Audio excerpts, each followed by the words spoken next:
Napalapit ng isang hakbang ang Air Force Lady Jet Spikers sa kanilang misyon na masungkit ang championship title ng 13th Shakey's V-League Open Conference. Kahapon ang dominahin nila ang Pocari Sweat Lady Warriors sa Game 1 Finals ng Liga. May report si Joyce Salamatin.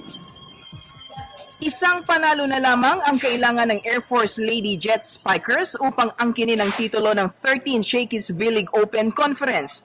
Kahapon ay nakaunang Air Force kontra Pocari Sweat Lady Warriors sa Game 1 ng Best of 3 Championship Series sa PhilSports Arena sa Pasig City, kung saan pinatikim ng Soldier Valley Bells ang kalaban ng isang 5 thrilling games, 17-25, 25-20, 15-25, 26-24 at 15-11. Pinangunahan ni May Patino at Joy Cases ang atake ng Air Force sa kanilang combined figures na 31 points. 11 markers ang nagmula kay Josemer Tapik.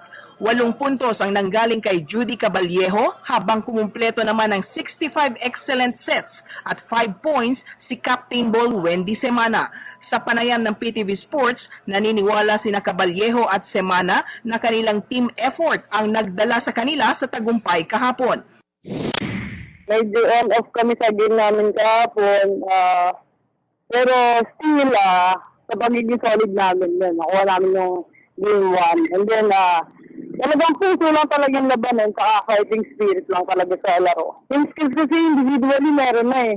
So, yung feeling ko yung mental toughness naman talaga yung nagpanalo sa amin. Siyempre, sa tagal kong naglalaro ng volleyball, siguro lahat ng mga strikers ko, kinilala ko sila. Kung ano man yung mga set na gusto nila. Then, siyempre, silang setter. Kailangan kahit pangit o magandang isip, gagawa mo ng paraan para mapalo ng mga strikers. So, siguro yung secret is yung saga lang.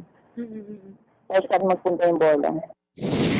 Dahil dito, tiniyak ng dalawa na muli silang maglalaro as one upang hindi na makawala pa sa kanilang mga kamay ang korona ng V-League ngayong season. Kailangan namin ng communication sa loob ng court, tapang, yung solid namin, yung puso namin sa loob ng court, kasi yung skills, individually nga, nandiyan na yan, lalabas na rin. And ako, personally, siguro, itilitin kong bumawi sa palo ko, kasi medyo bantay nga ako ng buong game, parang nabantayan ako, lahat ng palo ko, nabablock, gano'n. So, siguro mag-double time ako kung paano ko ma-adjust yung palo ko ng may block. Kailangan lang magpa-condition. Yun lang, kasi yung skills nandun na. So, nawala na off kami. Yung mga strikers ko halos hindi na makapatay. So, yun lang. Kailangan yung pag-aralan yung kabila kung sino yung kailangan bantayan. So, yung mga techniques na lang ang ano doon. Saka gulang, yung strategy. Yun ang magpapanalo siguro sa amin. Pagdating sa game 2. Siyempre, alam namin na babalikan talaga kami. Ang Game 2 Shakey's V-League Finals ng Air Force at Pocari Sweat ay itinakda sa Sabado sa PhilSports Arena sa Pasig City. Para sa PTV Sports, Joyce Salamatin.